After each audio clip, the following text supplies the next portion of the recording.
actually seen accomplish things. A lot of people can look good on resume. How many of you have ever been in a position on the other side of the table and you're looking at somebody's resume and when you meet them you're saying, something about this doesn't match up. Folks, this gentleman you're about to hear right now, what he says, he can back up.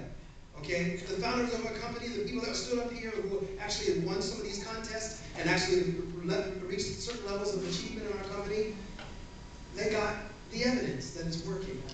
So understand, we're not blowing smoke. We want to invite you to the table, but we're enjoying ourselves while we're here.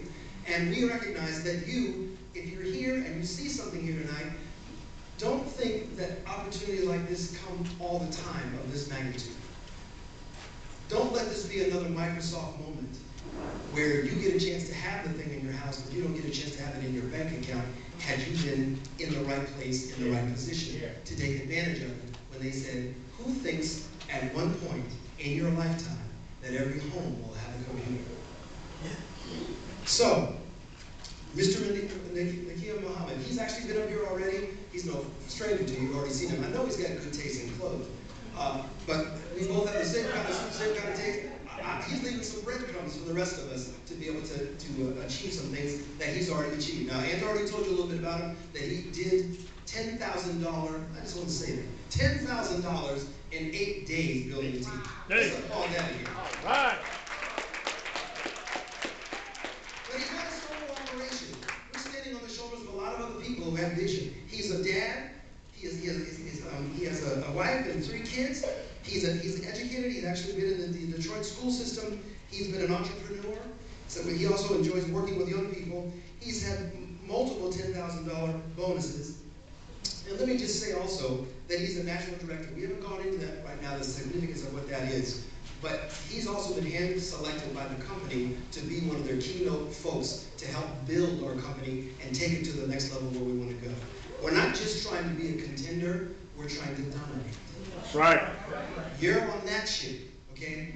A lot of other people want to be mediocre. The other thing about him is that he's been in the real estate business, so he's been very enterprising before he came here. And he also was on the board, I'm going to say this properly because this is pretty significant. He was a consultant to the mayor's office for business development. Wow. He was doing it for the city before, now he's doing it for the nation. Folks, would you help me welcome? Stand if you would.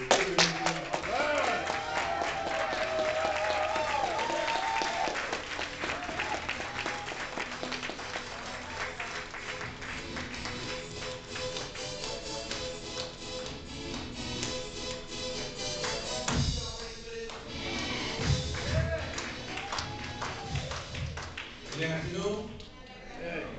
Let's try that one more time. Good afternoon. You got to be excited after hearing that kind of information. Did we hear some good stuff thus far? Yeah. Good stuff? How many people enjoyed the presentation? Did Ann do a phenomenal job? Okay, half of the room thought she did phenomenal. Did Ann do a phenomenal job? Yeah. Let's call a response. I know it's okay. You can talk to me when I talk to you, all right? Now, as I was just sitting here, just kind of listening to the information, I'm loving the vibe that I get from you guys here in Maryland and what Ann Jones is doing with respect to quarterbacking this area. And see, on every team, you gotta have a quarterback. Right. Right? You can't throw the ball to yourself. I mean, you could, but don't quite look right? So you need a quarterback.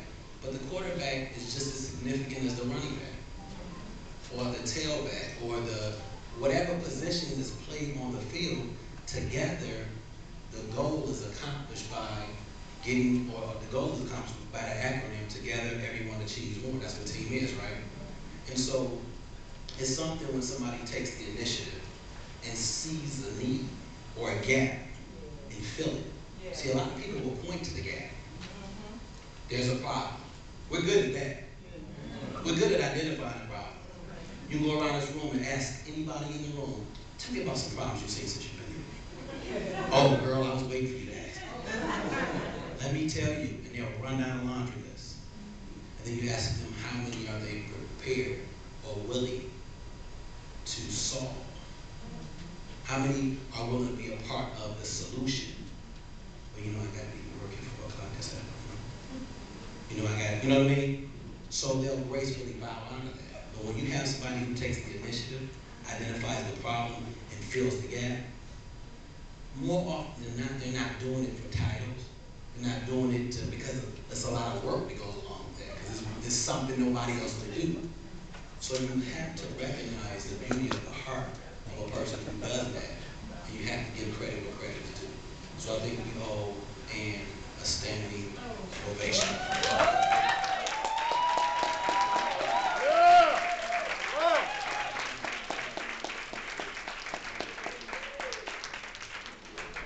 And I wanted to point that out because that is the example of what our company not only wants, but what our company needs.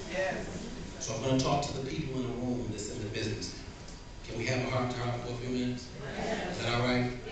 So that means, you know, typically they call it a heart-to-heart because sometimes the head of the mouth is going to say something that the heart is going to feel a little uncomfortable about. So I'm just giving you permission to step on your toes. Is that all right? All right? Is that okay? Absolutely. A couple people kind of answer like, I don't know. Like you got a big foot here, I don't know. But that's what we need, is we need that kind of leadership. Yeah. Selfless leadership. Yeah. People who are not thinking about what's in it for them. People who don't have the favorite radio station, WIIFM, what's in it for me. That's not their radio station. They are operating on a different tune. They are, as Eisenhower said once, and as JFK said once, they're not posing the question, what can this company do for me? But they're saying, what can I do for the company? See, because the company is not brick and mortar. The company is comprised of the people that's in it. Yes. So when you got great people, you have a great company. But when you have malicious people, when you have people whose heart is dark, that's a company you don't want to be a part of. So I'm again pointing to an example so we're not confused. That is the example of what our founder, I know from his lips to my ears. I know what he's looking for. And so you don't have to try to figure out what to do or how to do it. Follow her. That's simple enough, right? I heard, right before we jump into this, I heard a quote. I heard somebody say that it's a blessing to have somebody to tell you what to do. Amen. Amen. I'm going to say it again. It's a blessing to have somebody to tell you what to do. See, most people don't want to be told what to do. Raise your hand and be honest. I know it's not Sunday, but let's be honest. Right? Come on, wives, get your hands up in the air. Right. I've been married for 15 years. I don't like I both heard. But the reality is, did you know how many Christians do we have in the room? Let me see your hands. Do you know you can't be a good Christian and not be willing to be told what to do? That's right. That's right. Do you know the Bible is full of instructions? Anybody ever read the Beatitudes? Be like this. That's telling you to do something. The book is full of instructions, directions. So you really can't really follow like you're supposed to and not be willing to be told what to do, right? So if we have somebody in this area that's saying, here's how we do it, here's the results. You see all those brand new people joining, right? You see the synergy of leaders coming together. See, together we can accomplish a lot more than by ourselves, right? And one of us is not smarter than all of us. We'll say it again. One of us is not smarter than all of us. Collectively, we're a lot more forceful, all right? So we're going to jump into this. We're going to talk about, I talked with Ann, and we talked about what we should talk about this afternoon on building and prospect. See, we're going to just hop into this here. And so I could talk about so much this afternoon, but I'm going to be considerate of time and just try to take the meat and potatoes of what we want to share this afternoon and just get you some good information so you all can build your businesses better. Is that cool? Anybody want to build a bigger business? Yeah. Anybody just totally satisfied with their business? No way. Right? Because I'm going to give you the microphone. No. So the question is, where do you start? Right? We're talking about power prospecting. Where do you start? With desire. See, I can't give that to you. I can't teach desire from the front end. Desire, as Napoleon Hill said, is the turning point of all achievement. You got to want it. We call it your why. I tell people, if you come to the table with your why, I'll produce the how, and together we'll create the what. Like that. Right? That's patent, but you didn't use it. Like it, right? See, because people want to know in words, who's going to help me? I'm not qualified. I don't quite know how to do this kind of thing. How's it going to work for me? Well, don't worry about that. I'll produce the how. Right? Nobody's showing up at a job interview in HR saying, well, you know, I mean, how do you guys do board meetings? I mean, who does the PowerPoint presentation? I mean, they're not asking those questions. They're coming to the table with, this is why I want this job, and the people who've been running that company for the 20 years that the business has been in business is going to teach them the how. So I don't allow prospects to inundate me with 1,000 questions on how. I got the how. So you got to trust somebody. Yeah. Right? Absolutely. And if I don't trust anybody, I'm going to trust somebody with a track record. Our company has 11 years of greatness. $2 billion in travel sales. Plus, only a handful of companies in American business history has ever sold $1 billion of anything. And we've done over 2 in a 10-year period, just figuring it out. Right? And so, when they come to the table with desire, that's what we have to start with. We call it your why. So you have to know your why. That's not something I can give you. That's not something a director or anybody can give you. It has to be something that you come to the table for. You have to have your own motives for why you do what you do. That's why the term motivational speaking is kind of a nonsense. You can't motivate people. You can inspire people to look at what their motives are, but they have to have their own motives for why they do what they do. Make sense? So desire is where it starts. Sales is a transfer of belief. If I can transfer what I believe about something to you, then I've sold you, right? If I can talk to, what's your name again, brother? Rafiq. If I talk to Rafiq about this tie and where I got it from, and the fabric and the design and the maker, and then next week I see Rafiq with his tie on, either he climbed in my window and got it. Oh no, but he went and bought it. Now, whether I made a commission on that is based on whether or not I've negotiated some type of contractual agreement with the tie distributor. But if he goes to the location and buys it, I sold him. That's how I got there, right? Our company pays us for doing what we're going to do anyway. But sales is simply a transfer of belief. So when you transfer what you believe about something to another person, you sold them. You got to become a student of your craft. See, here's where we kind of get into, you know, here we go. Because you got to understand, network marketing is an industry that has created more millionaires in the last 20 years in America than any other industry combined. Why? It's easy access, but the attrition rate is ridiculous. People leave before they get started, right? People join the business today, 3 people tell them, oh, what you doing? And they quit tomorrow, right? Yesterday, God spoke to them through you, and he changed his mind 2 days later. Ooh, you a blessing, right? And 2 days later, I'm not answering the phone call of my blessing, right? You don't win the witness protection program from your blessing. But it's because people are unwilling to root themselves. You have to become a student of your craft, right? You got to study this thing. And so, when we're talking about becoming a student, we'll get to that in a second. Just like it's a profession, this industry is a profession. See, because a person can invest $199, I mean, literally, you can literally spend $199 on dinner and a movie. That's right. Right? And the restaurant was horrible, you'll never go back. Service was whack. And the movie is like, why they even pay those folks back? Right? So you'll spend the $200 just for the experience, right? Anybody ever spend $200 just for an experience? You're not like that. But just when you think about it, $200, right? That's no money. So people mistake the price for the value. Yeah. You turn to the value, we can't afford this business. That's right, that's right. Because you heard earlier that Barry Diller spent $5 billion for a site that don't offer what we offer. Anybody got $5 billion in the bank? Okay, so you can't afford this in terms of the value. The price makes it affordable. So people don't look at it for the profession that it is.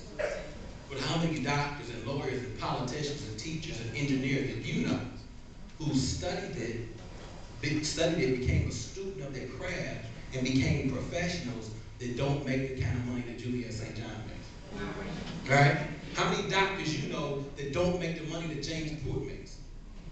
How many doctors and attorneys and engineers and politicians and all these professionals that we know who've been to school 4 years, 8 years, some career students, right?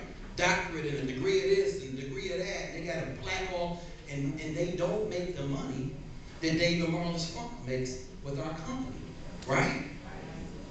And none of them have been in the business longer than it takes to get a doctorate degree. You with me? All right, walk with me on this now.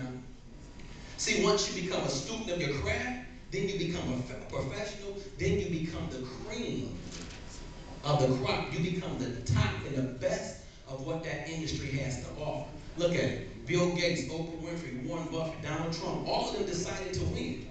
They made all of these are regular people. You know, they put their pants on one leg at a time, just like you and I do, right? They got to eat to live, they got to go to sleep, everybody got to brush their teeth and take a shower, or to be the same consequence that you know, right? It's all the same stuff. So what they all have in common with everybody in this room is they got started. I spoke to a group of 7th grade students, and I told them, I said, you know what? I want you to just shout out the most successful person that you know of. And you hear the names, the Michael Jordans, and they're going, right? And I said to the class, what do you think that everybody in this class has in common with everybody that you just talked about? Is they all had a 7th grade teacher. They had to start someplace. They all got started. See, that's what connects us to them. You want to know the things that will separate from them? That's what will separate us from them, is if we stop. If we quit. We're going to return to that at the end. But if we stop, whatever it is we decide to plant our flag with and move forward, then that's what will separate us from all of those people that we have come and grown to know as, oh my God, he's in the room. Oh my God, that's Oprah. I don't want to be Oprah. I want to be Oprah's neighbor. See, Oprah money without Oprah problems, you understand? And some of you get that. Let's talk about the real fight. See, your greatest opponent to your success is the person that's sitting in your seat. You hear me? It's the person that's sitting in your seat. Did you know that? That's where it starts. There's nothing more powerful than a determined mind. There's nothing more powerful than a made-up mind. There's nothing you can do with it. No matter what you go in front of that person whose purpose in their mind they're going to accomplish something, nothing going to stop them. Anybody ever had a 2-year-old and call them terrible twos? Right. They figure out how to terrorize, right? Even in their infancy. Is you Inc. your own universe. You have to become a business. You have to brand you. And you cannot do that doing something different every other week. See, people don't respect that. You wonder why people won't follow you in network marketing? It's because you seem like you're schizophrenic. Because 3 months ago, you found the thing that was going to free the nation. Talk to 'em. And 3 months later, no, it's this pill. If you take it, your bicep overnight is going to be a tricep. And then you can reconfigure, you know what I mean? It's all this new stuff that you're doing constantly, and people don't get an opportunity to observe you succeed at something. That's right. So consequently, they in their rightful mind should not follow you. Lest they will have spent $6,000 over the course of the last 7 years following you with no success. Then you should be glad you got an intelligent friend that didn't follow you. But when you plant your flag at something and you brand yourself, then people will start to come to you. Look, this is a belief contest. Who can believe the longest? It's a mind war. It's about what are you feeding yourself? See, there's people, when you go into the typical home in an urban area, You have more flat screen televisions than you have bedrooms and living rooms and dining rooms. I know I'm stepping on some toes, but I don't care. You have more flat screen televisions in the bathroom. And then they're making payment arrangements on the payment arrangements that they made payment arrangements on. But you go into the house of people who are frugal with their spending. If you go into the households of people who are on their way to financial independence or who have already attained it, they got libraries. See, it's a difference. It's about what are you feeding yourself. You know why they call it a television program? Who writes the program? And what's being downloaded into you? While you sit there like on the couch for 3 hours just being programmed. See, it's like a computer when you upload it to it, right? You're being programmed. You have to change what's going in here so that you'll change what comes out of here and what comes out of here. That's right. It's a mind war, it's a belief contest. What are you feeding yourself? What's some of the books that you read? Just throw the names out. Okay. Think and Grow Rich, Napoleon Hill. Say it again. 212 Degrees. Who Moved My Cheese? Great. First Year Network Marketing. The Secret of the Ages. What? Reposition Your Life. From the back. Go for no. I like that. Go look for the no. Who else? The Bible. Success is Your Birthright. The Millionaire Next Door. Great. The Bible. What? 33 Strategies of War. 33 Strategies of War. I heard the Bible, absolutely. Filled with principle. First year in that. Huh? How to Win Friends and Influence People. Absolutely. See, these are books that you all should have in your library. Right? The top 10 distinctions between the millionaire and the middle class. Telling you how millionaire class people think versus how, millionaires think. Right? The greatest salesman in the world. Right? You know what I mean? All of these different books. I have one of mine in particular that's my absolute favorite. And I'm going to step on one more toe. Is that okay? I like, kid, you just in Maryland stepping on toes. We ain't invited you back, right? But here's the thing. You cannot be a leader in this company. You can be a leader, but not in YTB. And you haven't read the fourth quarter. That's right.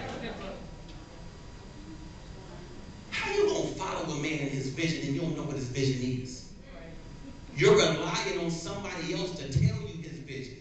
Their recap of the vision is equivalent to people going to church and only listening to what pastor got to say,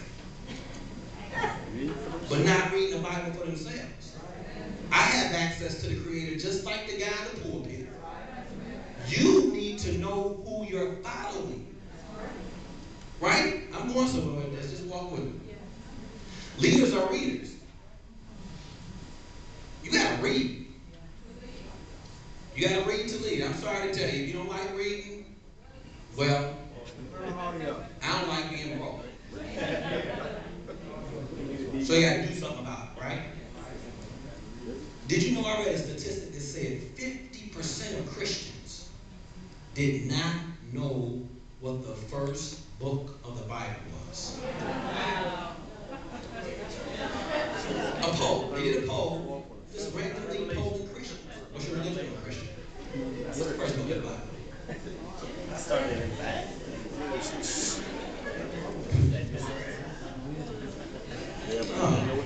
How about you know what I mean? They didn't know that the first book of the Bible was Genesis. It only means the beginning. Right? It's a wild guess, right? But what does that mean? That people are relying on somebody else to feed them.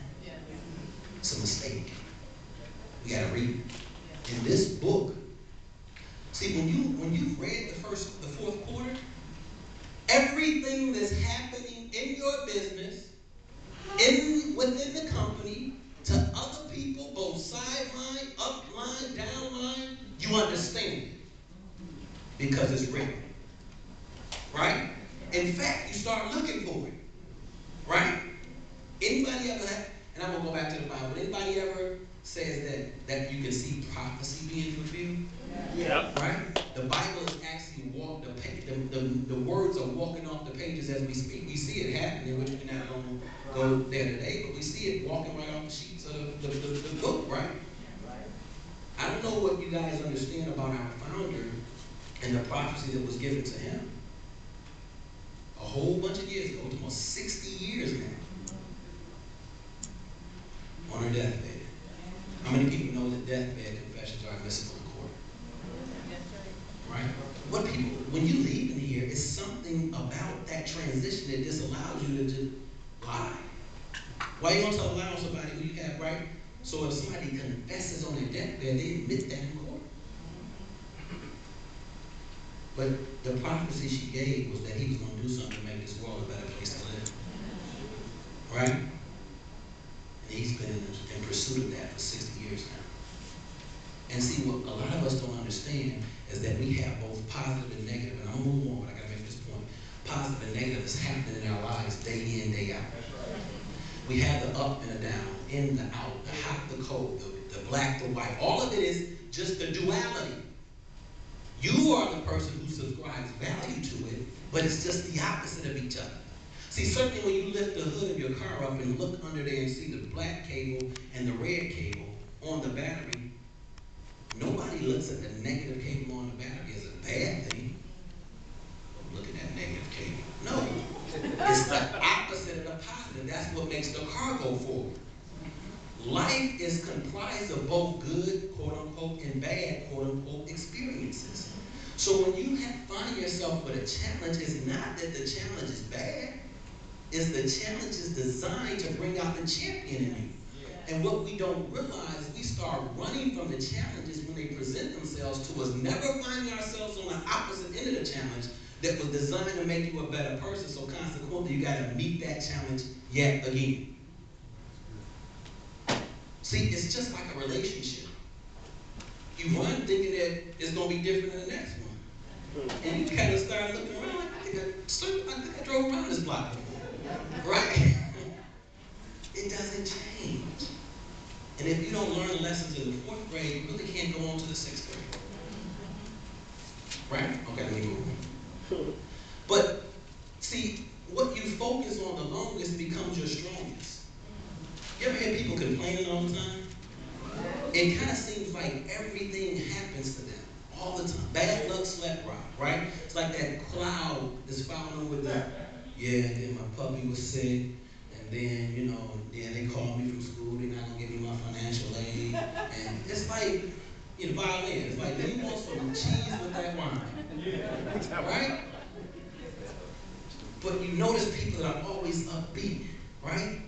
See, when you see Ann Jones, she's smiling. She's excited. There's a glow that comes in the room. Yes. See, you are the person that determines your brand. There's some people that when your number come up in the phone, they look at it. They got to prepare mentally to talk to you. Because you're a dream. You know I'm telling the truth. Because what you focus on the longest becomes your strongest. Your proper thinking is going to produce the proper approach and consequently the proper action. So it starts here. We talk about power prospecting, trust me. But it starts right here. If you trying to get action out of a dark, deprived mind, it's equivalent to trying to get water from a well that somebody's thrown trash in. Wow. You can drink it. I don't know if it's going to be the healthiest water, right? You got to clean that stuff up.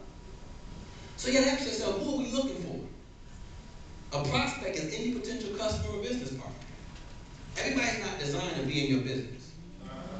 I'm going to say it again. Everybody's not designed to be your business partner. So can you stop getting mad at people because they don't join you? Right? Some of you cuss family members out. You know, some people don't want to be friends with you no more. You done deleted people from Facebook because everybody's not designed to be in your business. How about sometimes people are just designed to be in your life and cross paths with you? What if they're not designed to be in your business? What if through to create wealth. And then now, money is a tool. And if you're not trying to build something, you don't need tools. You just mess something up, right? If you're not using a hammer properly, it can be destructive, right? You ever seen in the court as Exhibit A? Okay, some of you get that over. All right, now wake up, girl. Let's go.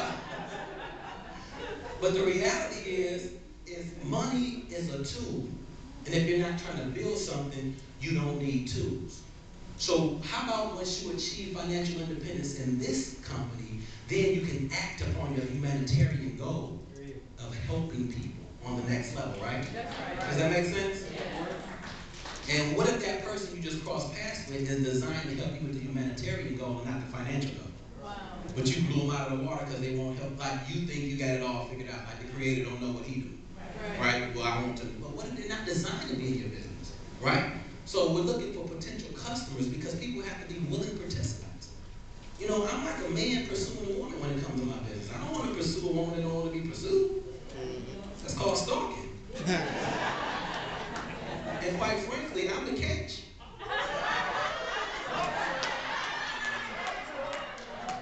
Right? You with me? Brothers, are you with me when I say that? Okay, let me get back to this. Look, you gotta be sure. Look. she tell her, Nick, you better put your hand down. Be sure to always do a thorough audience analysis. Who am I approaching? So you can't talk to a person who only is interested in earning an extra $500 a month about how they can get $1 million bonus like Juliet St. John. You lost them. Right. They don't believe you.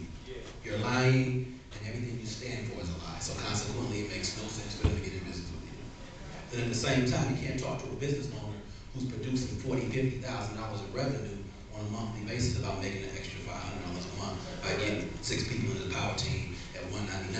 The company will give you a $500 bonus plus $20 off every purchase. So now you end up with a check of $620 every single week or a month, depending on how fast you do it. And he just finished doing $40,000, $50,000 in accounts receivable. You see? So you have to do an audience analysis of who is it that I'm prospecting, right? 4 different categories of people. Let me help you out. Number 1, reps offer prospects an opportunity to start a business. So what does reps do? They look for RTAs, those who want to start a business, referring travel agents, and other reps who wants to do it with them so they can build a team. Right? And only reps can do that. Right? You got to be signed up as a rep to do this. Right? RTAs, they own an e-commerce website. They travel like a pro. You heard Angelina talking about the beaches of the earth and getting a flower out of your cabin and your crayons, and you're going to see what it's like until you get a chance to do the real deal. She like, just go home and play house. Right? But that's because as a travel professional, you get a chance to experience the travel. Right? So they travel like a pro. They look for an affiliate, a person who don't quite want to make the commitment of the initial investment, which is fine. There's a lot of people that's there. But there's people who still shop online who say, yeah, I'll just shop through your website. So you give them an account, right? And then now they become affiliates and they look for customers to shop through their website. You, as the RTA, when people shop through your site, you'll earn 60%. And when they shop through your affiliate site, you earn 100% of what your affiliates earn. Make sense? Mm-hmm. Affiliates, they have their own account. They shop on the e-commerce site, yours, and they earn 30% commission. How many people know 30% is 100% more than what they was going to receive when they didn't shop? So you let people tie you down with questions. You gotta know, you gotta be like Muhammad Ali stepping around and stuff. Like, that's all you got? You know, you gotta know how to get away from that. And that is, you don't let people tie you down with questions. How much do you make? Let's say if I go and buy a futon from Walmart for $200, how much money do I get? And you sit there trying to calculate. Well, it depends if it's 179. No, you don't let, you in control of the presentation. You don't let them, whoever's asking questions is the one that's in control, right? So, first off, in that situation, you're gonna earn 100% more than you would have earned if you bought it directly through Walmart, right? Period. And besides, go to the website, the percentage is right in front of the store, right? Next question, you know what I mean? So you don't let people hold you up with questions. Customers look for deals and shop online. They just consume. There's people who are going to be, quite frankly, very comfortable just consuming. And that's okay, right? I mean, think about it. Nobody gets mad. No McDonald's owner in his right mind is going to get mad for people for only buying hamburgers. Right. Some of you don't get that on the way home. You need customers is what I'm saying.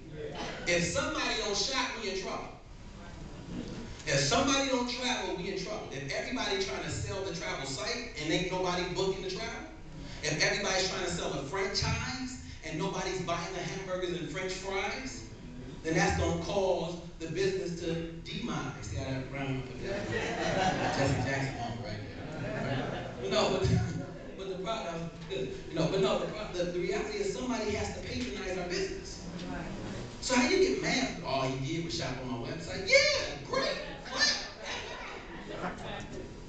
So we gotta understand what we're for. So these are the categories of people that we're looking for. 4 different categories. There's some people who will fit all of them. There's some people who won't fit any of them. Then there's others who will fit only parts of them. But quite frankly, I'm satisfied and happy with whoever makes the choice to go to wherever they want to. You have to leave people alone and let them be adult enough to make their own decisions. And stop trying to make it for them like you got it all figured out. No, I say you should get this business because see, you got a lot of people that you know. You can recruit so many people. Not if they don't want to. Renee Thomas is a classic example. I prospected a lady on Facebook because we have a real estate background in common. I talked to her about the business, got her open to do a test drive. I did a test drive for her. She told me flat out, Nakia, I appreciate it, but I'm not interested. And you know what? I believed her.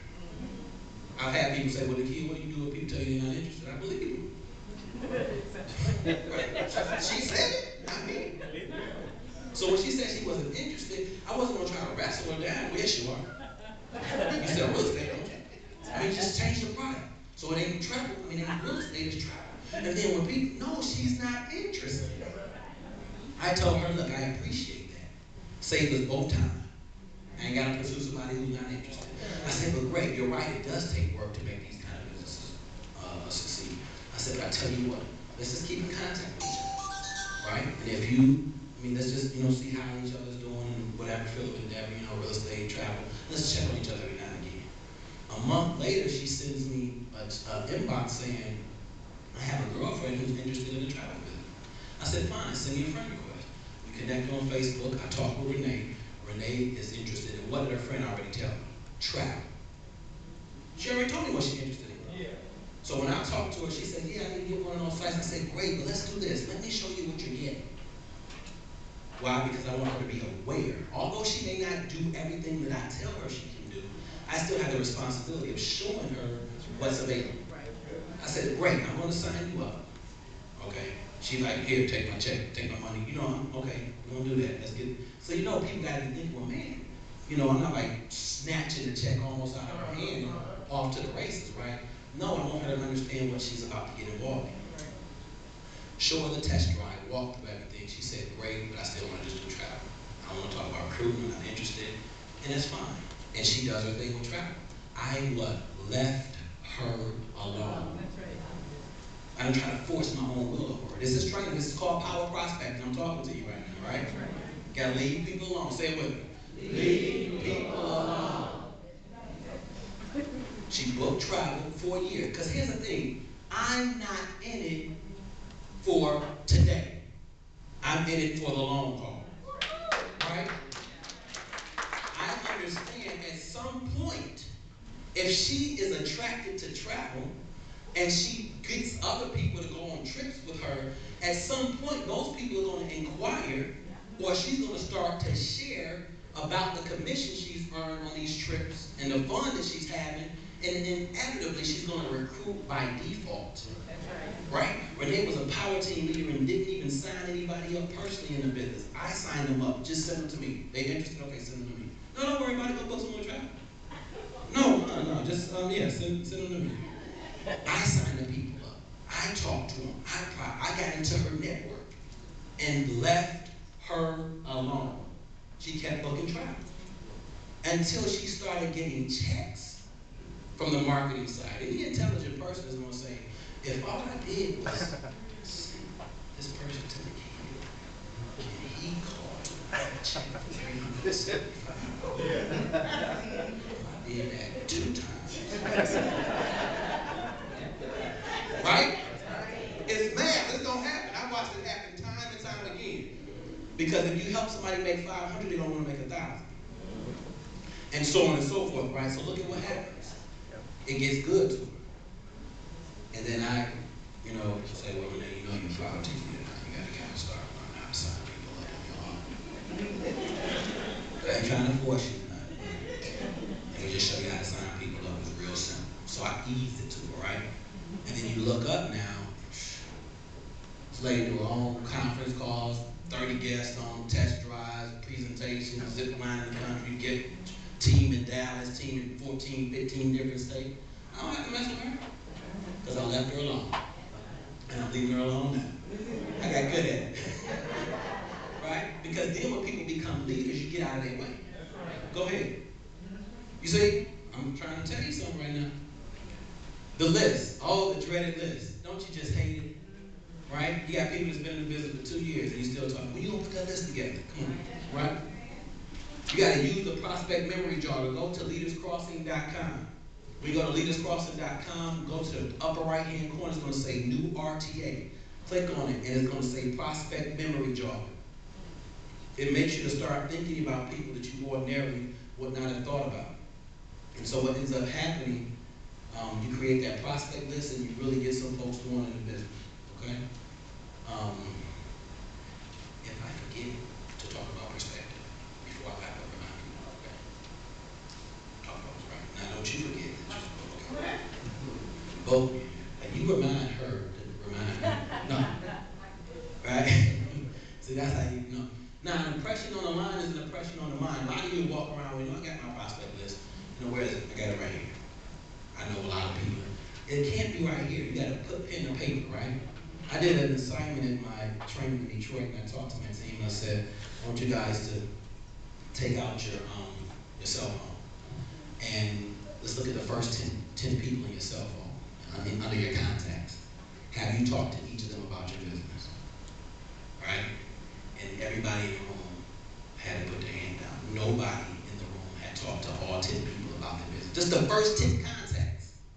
Right? I'm going to come back to that. You got to write it down. 2 sources of leads, your warm market and your cold market. You already know the warm market is people that you know, family, friends, relatives, co-workers, neighbors, people at church, people you know from a nonprofit, parent-teacher organization. These are all people that's your warm market. The cold market is people you haven't met yet, right? You and your team's prospect list is your warm market. People that both you and your team come across in the process is the cold market, right? People always say, I don't have anybody to talk to. Don't ever say that to me, please, okay? Because we're going to have to have a candid conversation. Because I know for a fact, that I can go and poll everybody in the room and say who in the room has not talked to their neighbor either on the right side or the left side of where they live. I know you haven't. In spite of the fact that you two at the same time are reaching for the mail in the mailbox and saying hi to each other daily. And you haven't talked to them about your business. And if you talk to the right or the left neighbor, you haven't talked to the one behind you or the one who lives across the street. I know you haven't. And then you say you don't have anybody to talk to. And you're looking at these people every single day. Once they take their bills out of the mailbox and go sit at their kitchen table, they're scratching their head trying to figure out how to pay them. And you sit there with a solution. And you won't talk to them. And then you'll tell your power team leader, your director, well, I ain't got nobody to talk to. All my family and friends won't join the business. My cousin, he said he was going to get in. He still ain't got the money. Right? And here it is. Everybody in this room has family and friends. So you all are a family member and you join. So when somebody tells me my family won't join the business, well, the people who are in the business don't have family. Right? Everybody with me? Okay, let me move on. Somebody don't like that. See, I was talking with Valerie in the morning last night about how, and I'm saying this to make a point, not to brag. Since I've been in the business, in March it'll be 5 years. Wow. Right? right? I personally sponsored almost 250 people, Wow. and I never go out to recruit. Wow. I never go out and say, I'm going to recruit this guy into the business. I just go out. I go to the cleaners. I go to the grocery store. I do what I do, right? I'm almost willing to bet you when you go to the gas station, it's a gas station attendant. You got to give your money to somebody. I do what's called follow my check. Follow my checkbook.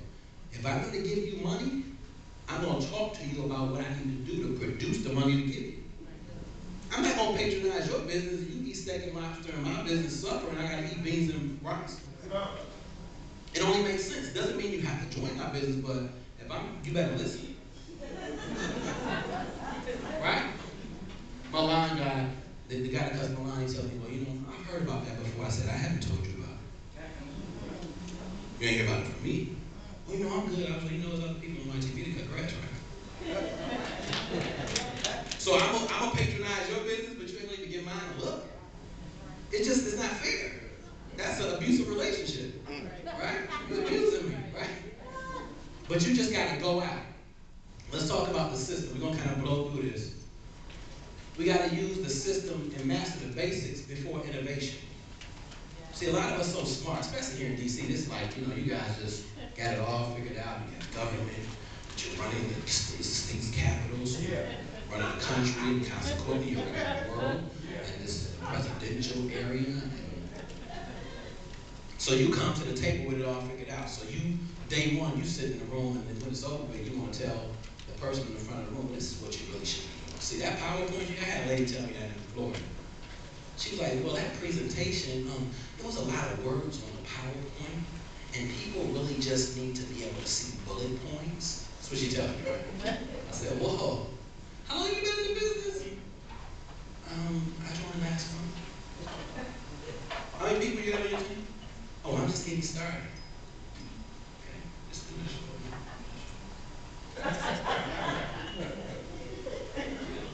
All right, you got it all figured out. Don't innovate. Just master the basics first. And then you can put your creative spin on things. Well, because what happens then when you master the basics first, and get that under you, and then you bring who you are, remember you Inc. to the table, that's when you start getting unique expressions of people in the business, like a man John, right? Because they put their unique personality on top of getting the $10,000 bonus, on top of becoming a director, and not trying to tell you how to get to do. You doing okay? Let me move on. To your website and Facebook fan page, you got to put the events there so people know what's going on. Okay? You got to have that on there. It's a social media site, 500 million plus people on there. Utilize it. It's free. Use your prospect list, the categories to determine which calls to invite various prospects to. That is the live test drive calls you may do, the opportunity calls, the team or leadership calls, etc. Excuse me. Uh-oh. Yeah, water is. Baltimore water. Yeah, excuse me now. Sorry about that. Yeah, we need some alkaline water up here. No. So, all right. Less calls to the power team leader and for test drives. So you have to show initiative. People who are, see what happens initially, you want to get your power team leader to do the test drives for you so you can learn how to do them. You should be on the calls listening to your power team leader do the test drive. And what happens while your power team leader is doing the test drive, you're doing what we call learn while you earn.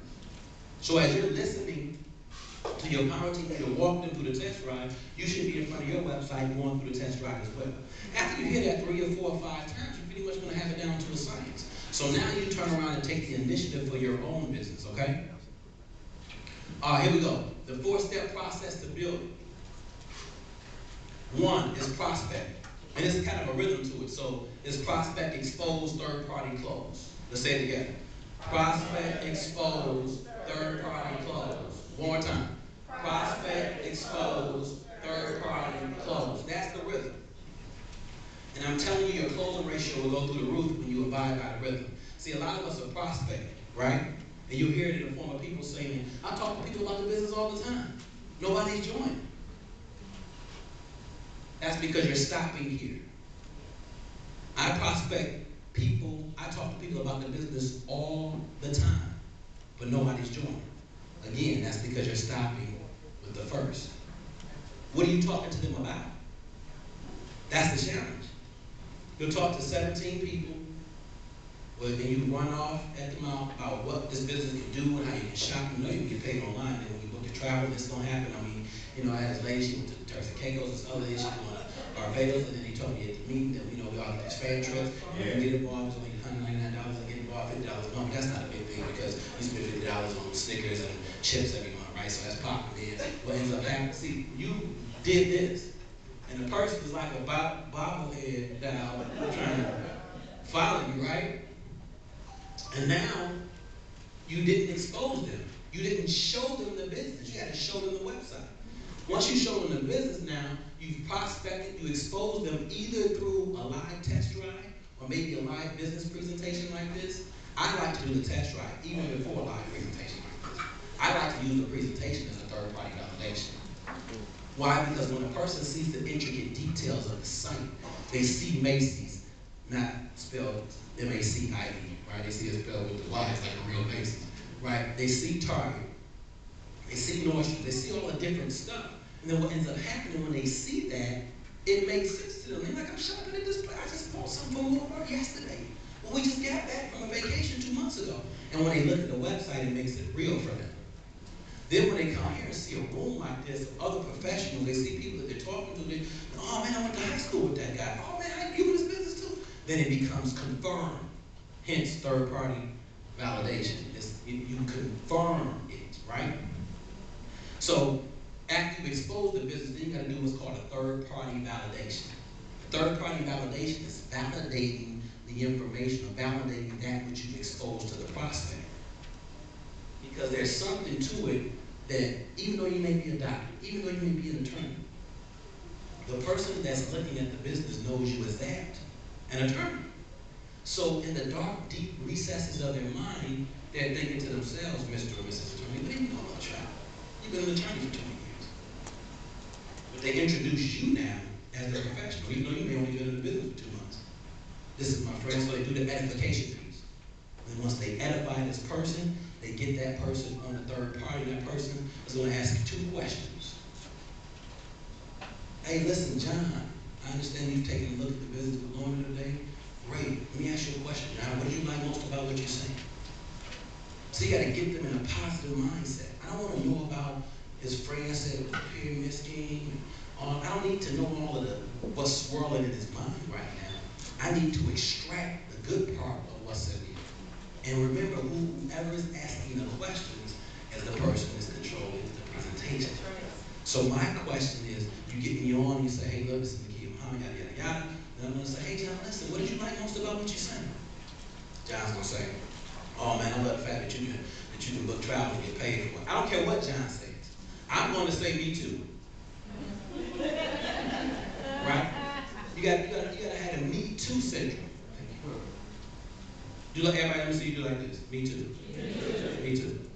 So you got to develop the me too syndrome. So whatever John says, because I love the company and everything about it, right? Good and the perceived bad. Because you need both to move forward. Right? So if John says, I love the fact that you can shop or you can book travel, or I love whatever John would say, John, me too, man. In fact, when I got involved in the business, that's what attracted me as well. I love travel as well. And I may give a travel story. But John, listen, it's not about me, this is about you. Let me ask you this question, John. What did you like most about what you're seeing? That's the first one. And John, listen, did you have any questions? Or, because anybody who's an entrepreneur, you can't just give them one option. Nature makes them reveal. If you give me one option, I'm just going to say no. Because I can. If you're an entrepreneur and that's in your energy, you don't want nobody painting you down. So you can't say, John, you ready to join? John won't feel, no, not ready. I do, but not like that, right? John want to be able to make his own decision. He wants some options, right? So I say, John, listen, did you have any more questions? Or are you ready to get started? See, I gave John some options. John feels a lot better about life right now because I'm not pigeonholing him. So now John says, well, you know, I did have a question. Great. And John gives me his question. I'll answer his question. Look at what I go back to. Great, John. You got any more questions? Or are you ready to get started? See, I didn't give him a whole bunch of options. You can't give him too many, but you got to give him an option. So either John will do one or two things. Get started or ask me a question. Again, John asked me another question. No, one other thing. I just want to know how's the commission work. I answered John's question. All right, John, listen, man, any more questions? Are you ready to get started? After he's done with questions, guess what? He got to get started. So John got to either tell me what's up, because if he don't have any more questions, well, no, I don't have any more questions. Great, John, you ready to get started? Now the question is, now John, so what will stop if he said, no, I don't have any more questions, but he has not confirmed they're ready to get started? Now is, hey John, listen, what will stop you from partnering with Lorna and I this evening? See, now John got to think about, it's only going to be one or two things, money or time. I'm going to kill him on the time. I got him right there. You can't tell me time. Because Bill Gates, Donald Trump, Warren Buffett, you'll never hear them say I'm busy. And they've made way more money than all of us in this room put together over a lifetime times 10, square root of 7, take away the 3, add your grandchildren to mine. You know what I mean? So the reality is, why don't they ever say they're busy? Because it goes without saying that they're busy. People who say they're busy, A, is a front. B, if they busy being broke. Right? Because you busy but you ain't got $199. Right now, right? That's an issue. You busy doing the wrong thing. Right? So my point is, when you narrow it down to, do you have any more questions or are you ready to get started? And you can see him hesitant. Well, listen, John, what will stop you from partnering with Lorna and I this evening? John will either have to say, look, man, I really don't have the money. John, I appreciate your honesty. Let me ask you a question, John. How does that make you feel? I'll tell you what, before you answer, this business can help you not ever have to utter those words. And I'm willing to help you. I got the how. But you already have the why. So let me ask you this, neither you will be able to put that money in place so we get you home. See what I mean? So that's what the purpose of the third party is. It takes you right into what we call the close. Some people call it the close. I call it collective decision. I want to know yes or no. Right? Just tell me it's cool. If it's no, I'm not mad. That's right. But I don't have to spend time. All of us, too many of us spend too much time. How are we looking on time, man? You good? Okay. Too many of us spend too much time trying to figure out whether or not somebody is really telling us no, or they just really don't have the money, or they just trying to be my friend and be nice, or we go through that in our minds. And we hesitate about whether or not we should call them back. Well, if I call them after Thanksgiving, then they won't feel like I'm past him, then he may be more apt to join if I call him between Thanksgiving and Christmas. Chilling to after New Year. Yeah. Then again, we're gonna have John over his house with Bob, and he real cool too. So maybe, and you doing all this in your mind. Come on. Collect a decision. Collect a decision. Look, tell me whatever you want to tell me. Just tell me. Are you interested in my business opportunity? Are you interested in getting involved in this company? You want to have fun? Whatever your spiel is, just collect a decision. Is that fair enough? Power team leaders is the three-way calls and the weekly meetings is what I say again, the third-party validation. You got to put your power team leader to work, right? Make them help you. Get on their nerve. See, if you're calling them consistently with asking them to do a three-way, they may get irritated, but that's an irritation that they like, right? But you call them talking about in my back office and I got over here and see that's complaints. Nobody likes that. I'm not saying we don't have issues because we're not perfect, but at the end of the day, nobody wants to have a pity party, right? Nobody wants to have a complaint session. That don't accomplish nothing. So use your power team leaders, get them on three-ways, put them to work. Because they're responsible. The person who's most responsible for your success in this business outside of yourself is your power team. That's right. It's not your director. It's not coach, not the home office, it's your power team leader. Because they benefit most handsomely from your activity in the way of power team bonuses, in the way of overrides, in the way of residuals. That's where it all happens, in the power team. And if everybody respectfully work their power team, then everybody's taken care of. I know some of us got the mother hen syndrome. We want to make sure our first team, 6th generation dreams. That's great, but you got to make people be responsible. And if you are watch this. Oh, I love this. I just thought about it. Just came to me right here. If you, as the grandmother, is taking care of the grandchild, and the mother is around, then the mother is not being responsible. You with me? So if you have to take care of your first team, or you have to take care of your folks, you have not trained your power team leaders properly. Let me get through this because I'm getting signal here. We have to maintain a healthy balance both online and offline. Online prospecting, why I'm going to kind of run through this stuff quickly. Why? Because U.S. online shoppers will grow to over 132 million in the next 5 years. Today, 49% of shoppers intend to do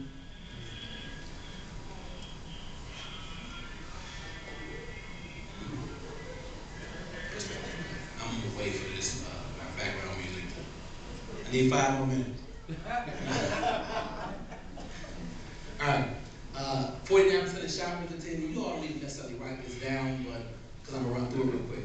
49% of shoppers intend on doing their holiday shopping online. Black Friday has been trumped by Cyber Monday for 3 years in a row. That's a trend. This is why we are an online company, so we probably should work online. Would you agree?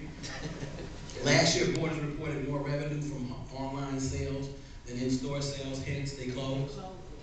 See, doesn't that make sense? Blockbusters, out of business, Netflix put them out of business, right?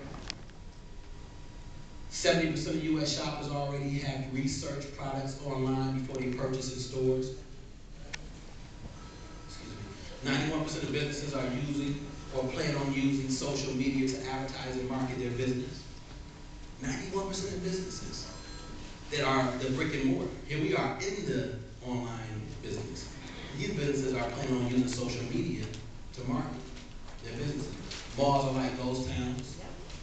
You see all these buildings closed up. Sbarro's Pizza went out of business because their business model is to be inside a mall, right? Facebook now has 500 million users plus. Facebook is a great source for both online prospecting, both warm and cold marketing. All right?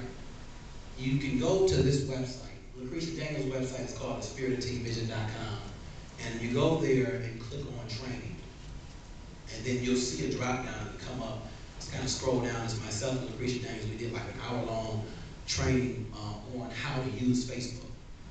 Okay? So you go there and get all the details and the basics of how to use Facebook to prospect.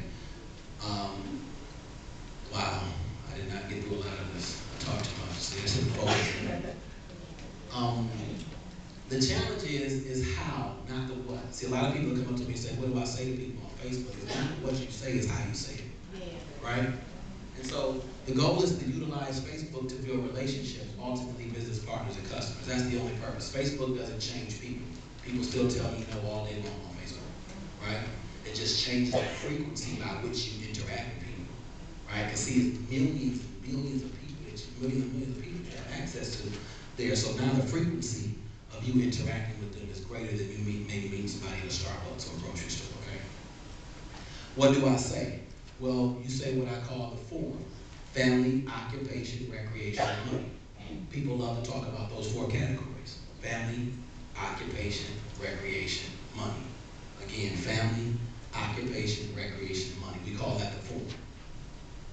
And there's 4 key ingredients, which this information that I won't go over now is in the training.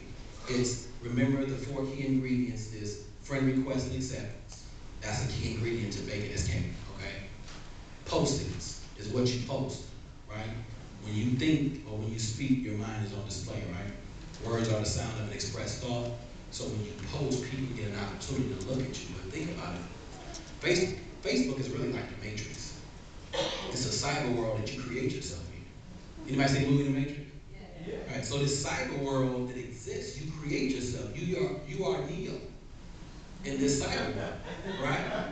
So you create this guy or this gal in cyber world, right? And you do it through friend request and acceptance, your postings, inboxing, it allows you to go offline and talk to people that you need to talk to, and then the live chat, which is the key ingredient, okay? We're wrapping up. You connect with people online that you met offline. See, this allows you to do what I call cyber driven. Because see, when you meet somebody in person, you get their business card, you say, hey, listen, by the way, are you on Facebook? Gosh, a little cool out. Is this your name on Facebook? I'll send you a friend request. Then when you send them a friend request, inevitably, when they accept your friend request, they're gonna go to your page, they're gonna look at your pictures, they're gonna look at your postings, they're gonna look at all of that. Then they're gonna see you in Maui, and they're gonna see you on a cruise ship, and they're gonna see you, then they're gonna see you start putting your posts, and they're gonna wonder, what are you doing? See, we gotta go, and our team is doing this. Every quarter, we're going on a fam trip, right? We choose some fam trip that we're gonna collectively go on. Every 90 days, we're gonna go to some place nice, exotic, inexpensive, and then when we come back, everybody's gonna plaster Facebook with their posts, with their pictures, right? We're gonna all comment on it. So imagine now you know your friend that you know you're friends with, and you're sitting there looking at all these postings constantly, and they're going all over the place, and you sit in your cubicle at work and getting treated. Right? That's gonna have people inquiring. That's what I call cyber driven. We won't talk about commitment. The question is what are you committed to? 70% of people that go to college don't graduate. It's a 70% failure rate. How many people here own student loans? I got both of mine. I'm not bitter. I'm not saying. But no. 70% of people who go to college don't graduate, which means that there's a 70% attrition rate, so 3 out of 10 people succeed. Why do people still enroll every semester? Because 3 out of 10 people succeed. So obviously they're following the people who succeed and not the people who quit, right? We won't go through this. Oh no, I just gotta read this part, wrapping up. Your ability to discipline yourself, to set clear goals and then work toward them every day will do more to guarantee your success than any other single factor. Oh my God, I gotta say it one more time. Your ability to discipline yourself to set clear goals and then work toward them every day will do more to guarantee your success than any other single factor. That's Brian Tracy. And then look at what Jim Rohn said. Discipline is the bridge between goals and accomplishments. Right? We won't go through this. Here's what we're going to wrap up.